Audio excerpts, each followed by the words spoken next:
Halo Sobat K3, selamat datang di Sakti Podcast bersama kelompok 4. Tempat kita ngobrol-ngobrol santai bersama orang-orang keren di Prodi K3 UNS. Nah, hari ini aku nggak sendirian karena sudah datang narasumber keren kita. Beliau ini dari angkatan 2022 yang sekarang sedang menjalankan semester 6 nih. Pastinya beliau sudah banyak banget punya cerita tentang organisasi, perkuliahan, dan juga magang nih. Langsung aja. Halo Mas Jehan, apa kabar? Halo, baik. Gimana kabarmu? Alhamdulillah, aku baik juga. Mungkin Mas Jehan bisa sedikit perkenalan terlebih dahulu sama teman-teman semua. Oke, Assalamualaikum warahmatullahi wabarakatuh. Selamat pagi, siang, sore, dan malam teman-teman K3. Perkenalkan, nama aku Jehan Farel Waskito Aji, biasa dipanggil Jehan, mahasiswa Sarjana Terapan Keselamatan dan Kesehatan Kerja Sekolah Vokasi UNS, angkatan 2022 semester 6, yang sekarang sedang menjalankan magang industri. Nah, betul sekali. Senang banget nih ya teman-teman bisa ngobrol bareng Mas Jehan hari ini. Mungkin langsung saja kita mulai dari yang basic-basic dulu nih. Biar teman-teman yang baru masuk K3 tuh tahu nih Mas, gambaran-gambaran tentang K3 gitu. Aku penasaran banget nih, dulu apa sih alasan Mas Jehan bisa mantep banget masuk K3 gitu? Oke, terkait cerita dikit aja ya, terkait bagaimana sih kok aku bisa akhirnya melanjutkan studiku di perkuliahan itu di Prodi K3 UNS.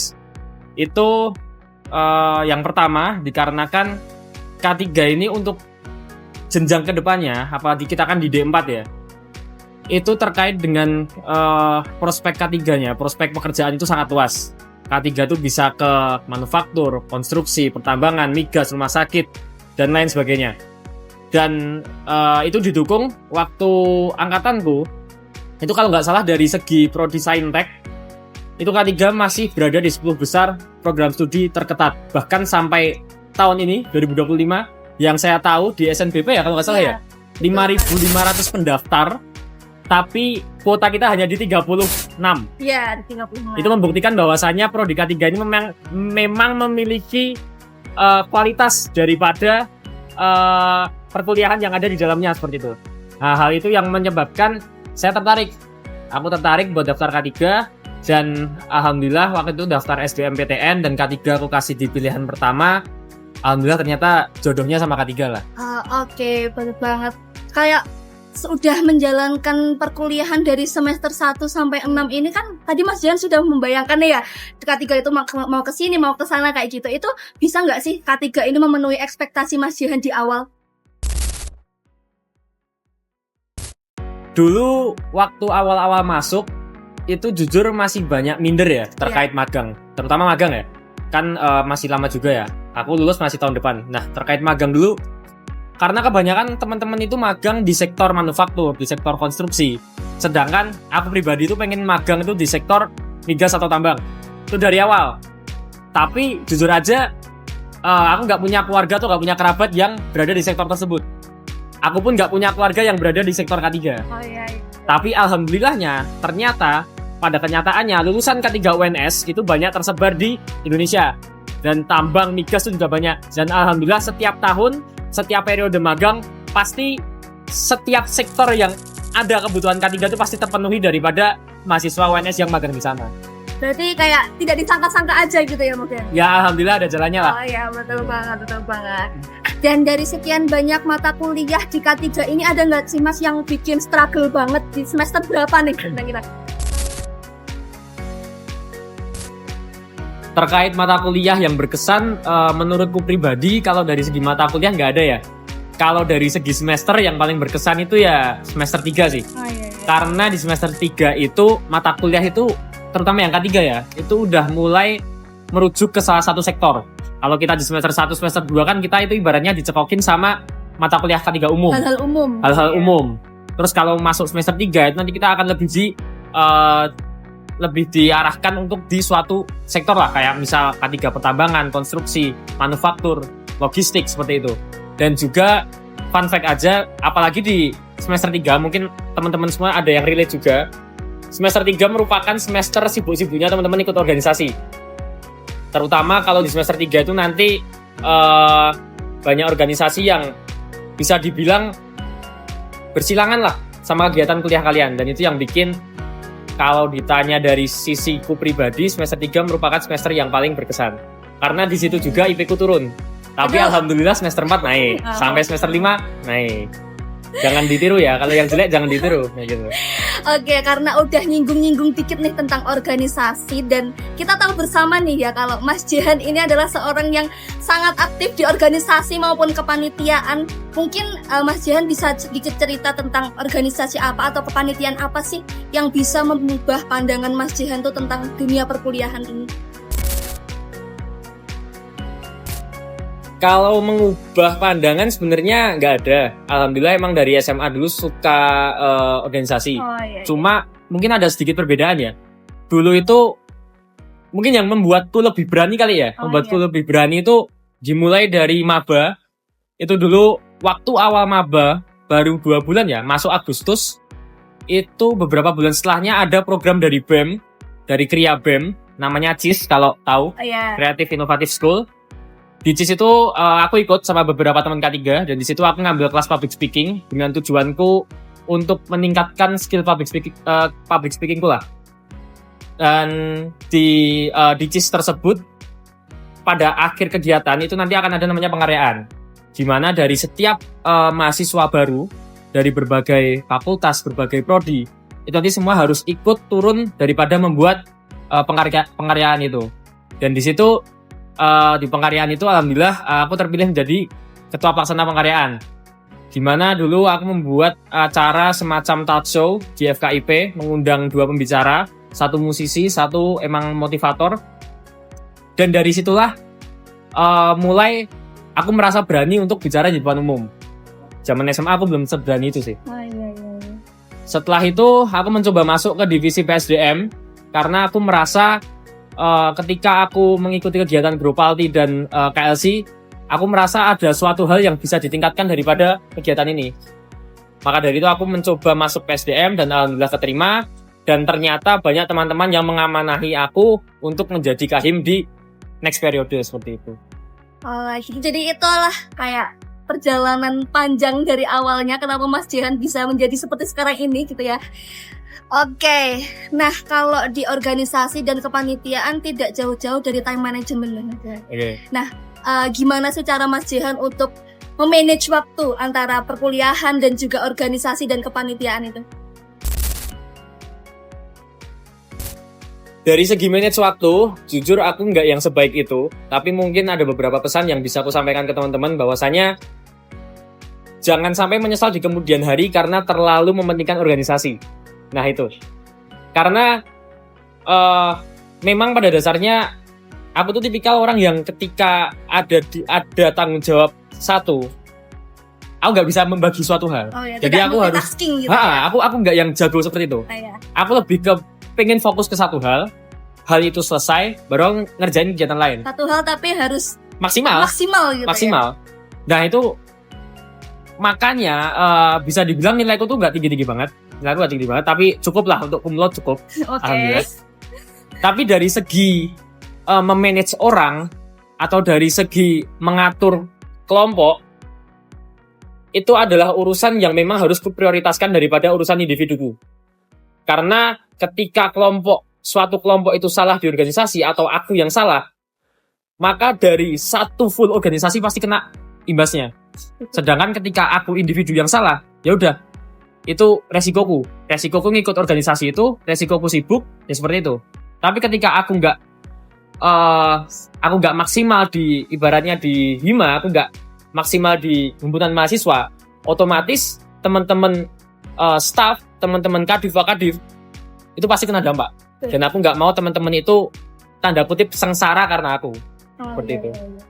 Kan Mas Jehan udah panjang banget ya ini tadi, kalau semuanya tentang time management, ada nggak sih tips buat teman-teman yang lain gitu? Maksudnya bagaimana kalau dari Mas Jehan pribadi gitu untuk mengikuti organisasi, membagi kepanitiaan dan perkuliahan itu sendiri?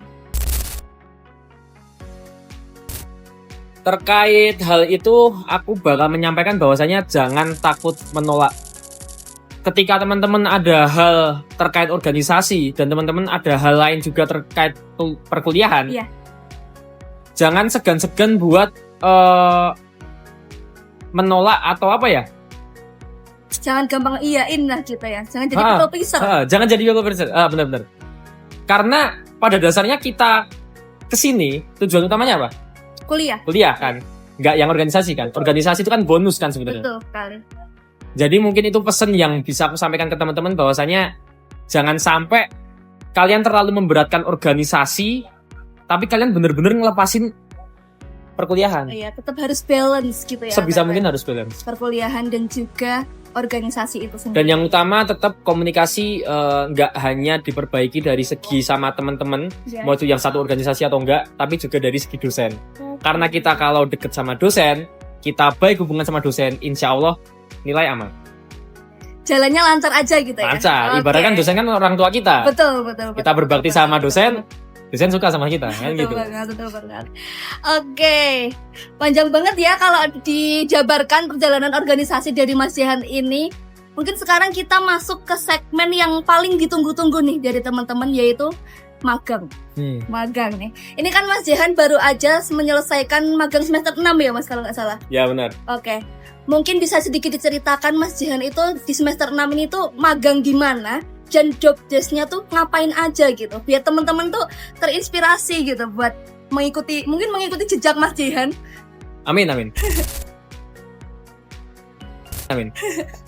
Sebelumnya saya akan mengucapkan terima kasih kepada Mbak Siva dan Mas Faiz yang sudah membukakan jalan untuk adik tingkatnya, dan itu akan menjadi, insya Allah akan menjadi amal jariah buat Mas Faiz dan Mbak Siva. Amin. Dan juga saya ingin mengucapkan terima kasih kepada Mbak Andika Stevianingrum, alumni kita juga yang sudah bekerja di KPP Head Office. Nah, ngomong-ngomong soal KPP, aku alhamdulillah udah menyelesaikan magang di KPP atau Kalimantan Prima Persada, perusahaan kontraktor pertambangan yang sudah memiliki kurang lebih 12 job site di Indonesia, di mana KPP sendiri merupakan anak perusahaan daripada Pama Persada. Dan kita ketahui bersama bahwasannya Pama Persada sampai saat ini masih menjadi kontraktor tambang terbesar di Indonesia. Dan untuk job desk ya, untuk job desk kalau K3 pertambangan ini bisa aku bilang sebagai K3 yang spesial, karena kalau anak K3 kan kita pasti bicara regulasi ya. Nah, untuk regulasi daripada K3 pertambangan, kalau di K3 yang lain itu kita cukup pakai SMK 3 kan. Tapi kalau di pertambangan itu kita pakai namanya SMKP, Sistem Manajemen Keselamatan Pertambangan. Dan juga hal-hal terkait pertambangan itu juga diatur di Permen 1827 dan lain-lain lah, terkait usaha pertambangan yang baik itu seperti apa, seperti itu. Terkait job desk di KPP sendiri, aku masuk di Departemen SHE atau Safety Health Environment, di mana SHE itu berfokus pada aspek keselamatan, kesehatan, serta lingkungan. Dan selama 4 bulan di sana, banyak banget. Mungkin kalau podcast ini sejam, aku bisa cerita komplit ya. Wow. Tapi kan nggak mungkin ya sampai 1 jam ya, karena durasi kan. Jadi yang pertama itu terkait dengan keselamatan. Yang pasti kita melaksanakan beberapa program kerja terkait keselamatan seperti inspeksi. Inspeksi itu banyak. Kita inspeksi itu bisa commissioning atau kita inspeksi alat berat yang sebelum digunakan maupun light vehicle. Jadi intinya segala unit yang akan dioperasikan di area IUP atau izin usaha pertambangan itu harus melewati commissioning. Dan setiap 3 bulan atau beberapa bulan sekali, setiap unit itu juga wajib melaksanakan recommissioning atau itu kita cek ulang. Lalu kita ada inspeksi hauling. Hauling itu merupakan jalan yang kita gunakan di area tambang. Ada hauling di pit. Pit itu merupakan cekungan tambang, jadi ada hauling yang di area pertambangan, ada juga hauling yang to port atau hauling yang ke pelabuhan. Itu kita melaksanakan inspeksi, jadi kita melewati jalur hauling itu, kita inspeksi apakah ada jalan yang undulating. Undulating itu jalan yang bergelombang atau jalan yang rusak, itu kita sebut jalan yang undulating. Atau ada rambu yang rusak, atau ada temuan-temuan lain yang sekiranya bisa kita evaluasi dan kita bisa perbaiki di kemudian hari. Terus untuk keselamatan kita juga ada monitoring. Banyak sekali terkait dengan monitoring yang kita laksanakan, juga terkait digitalisasi yang nanti akan terintegrasi dengan yang bagian kesehatan. Seperti kalau di KPP itu ada yang namanya MOK untuk pengisian fit to work. Jadi untuk pertambangan kan kita tahu bahwasanya ketat ya, jam tidur kan ketat. Minimal tidur kan 6 jam. Ya efektifnya kan 6-7 jam kan tidur.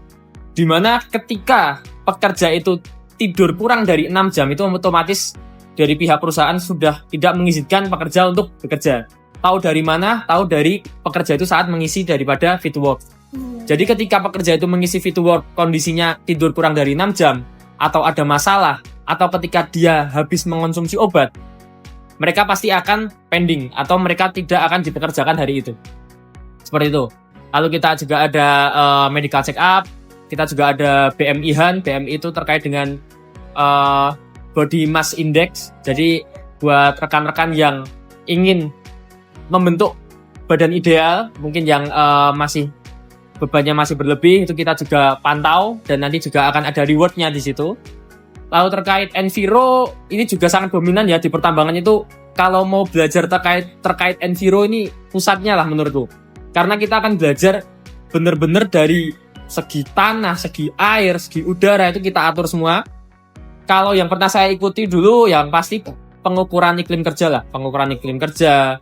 Terus saya juga melaksanakan treatment set pond atau settling pond. Settling pond itu merupakan wadah cekungan air yang digunakan untuk menampung air asam tambang sebelum dialirkan ke sungai. Itu kita treatment sehari 2 kali di shift 1 dan shift 2, shift siang dan shift malam.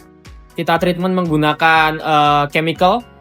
Fungsinya untuk apa? Karena air asam tambang kan keruh.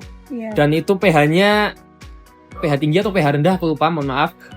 Tapi tujuan daripada treatment itu untuk menetralisir pH. Kita cari ke pH 6-7 dan kita endapkan partikelnya agar saat air asam tambang itu keluar ke perairan warga itu sudah netral kayak gitu.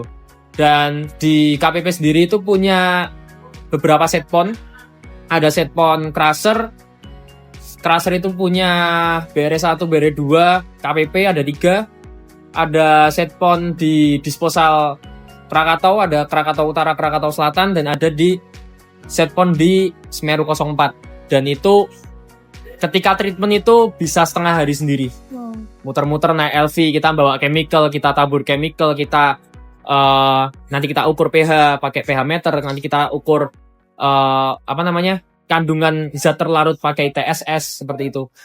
Dan partikel udara nanti kita juga atur, kita melihat daripada menggunakan alat yang buat melihat opacity daripada molekul yang dikeluarkan dari emisi alat berat seperti itu. Dan terkait pengujian faktor bahaya dan pengelolaan lingkungan itu kita laksanakan 3 bulan sekali seperti itu. Jadi terkait job desk bisa aku bilang kalau teman-teman magang di tambang di departemen SHE atau di departemen K3, bisa aku bilang teman-teman bisa belajar semua hal. Karena aku pun juga ikut daripada departemen engineering selama seminggu dan departemen produksi selama seminggu. Di departemen produksi itu aku ada project terkait fatigue maturity level. Kita menilai seberapa paham tingkat kedewasaan pekerja dalam memahami pengelolaan fatigue atau kelelahan kerja. Dan itu akan menjadi bahan evaluasi tim SHE untuk pembentukan program-program pengelolaan kelelahan di tahun-tahun berikutnya. Serta waktu di engineering itu aku ikut kegiatan blasting, top ledakan, dan juga pengukuran getaran lingkungan. Kurang lebih seperti itu sih. Oke, panjang banget ya teman-teman. Benar kata Mas Jihan tadi, kalau semuanya diceritakan semuanya mungkin bisa sampai berjam-jam ya. Ya itu belum komplit itu. Belum komplit masih ya. Tahan-tahan itu. Iya betul. Kalau dari kita teman-teman dari semester 2 kan mungkin ya agak asing ya Mas dengan apa yang Mas Jihan jelaskan tadi. Itu kalau menurut Mas Jihan sendiri itu ilmu dari teori-teori K3 tuh banyak banget yang dilakukan di lapangan atau mungkin malah ilmu-ilmu yang Mas Jihan baru pelajari itu. Oke, kalau bisa aku bilang apa yang aku pelajari dan apa yang aku sebutkan tadi hampir gak ada yang diajarkan daripada prodi kita. Tapi ada satu hal yang aku ingat, kalimat dari Pak Bahtiar, bahwasanya magang ini memang ajang kita buat learning by doing. Memang dari prodi itu mengajarkan ibaratnya sampul, tapi di magang ini kita benar-benar kita disuruh menjadi penulis daripada buku itu. Kita disuruh menulis cerita kita di sana, kita dapat apa aja. Dan bisa aku bilang setiap teman-teman yang magang di setiap sektor, teman-teman yang magang di sektor manufaktur, konstruksi, tambang, migas, itu pasti mereka punya keunggulan paham di masing-masing sektor. Oh iya. Aku nggak mungkin paham terkait dengan sektor manufaktur atau konstruksi. Tapi untuk tambang, insya Allah sudah paham lah dari 4 bulan di sana ya. Dan teman-teman manufaktur, konstruksi, migas lainnya pasti juga lebih paham terkait dengan masing-masing sektor. Dan jangan takut buat magang, jangan takut bahwasannya kayak, wah bekalku kurang atau ilmuku kurang. Aku pun merasa gitu, ilmuku kurang. Aku nggak paham regulasi, aku nggak paham terkait SOP dan sebagainya. Tapi ternyata ketika kita di tempat magang, itu memang ajang kita buat sebanyak mungkin kita mengosongkan isi kepala, kita mengosongkan apa yang pernah kita dapat di tempat kuliah buat mencari hal baru atau mencari sesuatu yang ada di tempat magang. Dan di situ nanti kita kolaborasikan sama, oh ternyata ini yang diajarkan waktu kuliah, oh ternyata ini yang diajarkan oleh Pak A, Bu A, Bu B, Bu C, seperti itu lah. Seperti itu. Kalau buat tipsnya nih Mas, buat pede aja. Tadi kan Mas Jihan kalau dia bilang jangan takut nih buat magang. Tipsnya buat pede aja nih, mau magang di sektor apapun, entah migas, tambang, ataupun manufaktur dan konstruksi seperti itu. Yang pasti ketika teman-teman udah mendapatkan tempat magang ya, kan pasti teman-teman nggak langsung berangkat kan? Iya. Sebisa mungkin teman-teman sedikit-sedikit baca terkait regulasi atau terkait dengan K3 sektor tersebut. Biar apa? Biar ketika teman-teman ada di dunia mereka, atau mungkin saya di dunia tambang ya, itu nggak yang terlalu kosong. Jadi setidaknya teman-teman belajar terkait perusahaan yang pengen lah teman-teman itu. Jadi ketika teman-teman itu udah tahu terkait perusahaan, oh aku baca-baca terkait KPP ya, PT KPP itu berdiri sekian, luas sekian, terus berada di mana. Ketika kita ngobrol atau perkenalan sama orang-orang di sana, kita tuh udah dilihat bahwasanya, oh anak ini udah paham sedikit nih terkait dengan gambaran umum perusahaan. Tapi terkait dengan K3, setiap perusahaan itu punya SOP, punya aturan sendiri-sendiri. Tambang pun juga seperti itu. Walaupun memang udah ada regulasi yang saklek, tapi setiap pertambangan itu juga pasti mengkondisikan apa yang ada di tambang masing-masing. Seperti contoh ya, nggak setiap tambang itu punya jalan yang luasnya sesuai dengan regulasi, 3,5 kali unit terbesar. Tapi karena kita itu lapangan, jadi mau nggak mau kita menyesuaikan kondisi lapangan kan. Nah itu nanti kita ibaratnya engineering control kan. Betul. Jadi kita modifikasi. Sekiranya kita bisa mencapai produktivitas sekian, itu harus dengan kondisi jalan sekian seperti itu. Jadi akan banyak hal yang mungkin teman-teman temukan di tempat magang. Jadi saranku sih untuk meningkatkan PD kalian yaitu tadi, belajar terkait gambaran umum perusahaan dulu lah minimal. Jadi kalian benar-benar tahu kalian di tempat magang itu mau seperti apa. Seperti itu. Oke, panjang banget ya teman-teman, karena obrolannya udah seru banget nih, tapi kita punya durasi yang harus dipenuhi juga. Nggak kerasa banyak banget yang udah dibahas ya. Mungkin sebagai penutup Mas Jihan punya apa ya, saran ataupun pesan buat adik-adik K3 angkatan setelah Mas Jihan. Untuk adik-adikku. Ya untuk adik-adikku dan rekan-rekanku semua ya, maupun teman-teman mahasiswa baru yang mungkin nanti nonton video ini, di dunia perkuliahan ini yang pasti jangan ragu buat mulai suatu hal yang baru, karena ini menurutku adalah golden time kalian buat nyari buat nyari kalian tuh siapa lah, jati dirimu siapa lah. Itu menurutku baru ada di kuliah. Kalau SMA mungkin kalian ikut-ikut ini itu masih menurutku kurang lah. Di kuliah ini itu baru nanti kalian kerasa bagaimana rasanya kerja sendiri, bagaimana rasanya mandiri, nggak bergantung sama, kalau dulu kan guru ya, nggak bergantung sama dosen. Bener-bener takdir kalian dari segi nilai, dari segi soft skill kalian, itu kalian sendiri yang membangun kayak gitu. Jadi saranku jangan takut mencoba suatu hal, jangan minder, dan yang terakhir itu tadi, jangan jadi people pleaser. Oke, terima kasih banyak Mas Jihan karena sudah banyak banget berbagi pengalaman dan juga cerita yang sangat berharga banget. Semoga pengalaman dan juga cerita-cerita Mas Jihan tadi menginspirasi teman-teman semuanya. Sudah mungkin ya Mas Jihan, terima kasih banyak. Kita tutup podcast kali ini. Sampai jumpa di podcast Safety selanjutnya. Bye-bye teman-teman semuanya.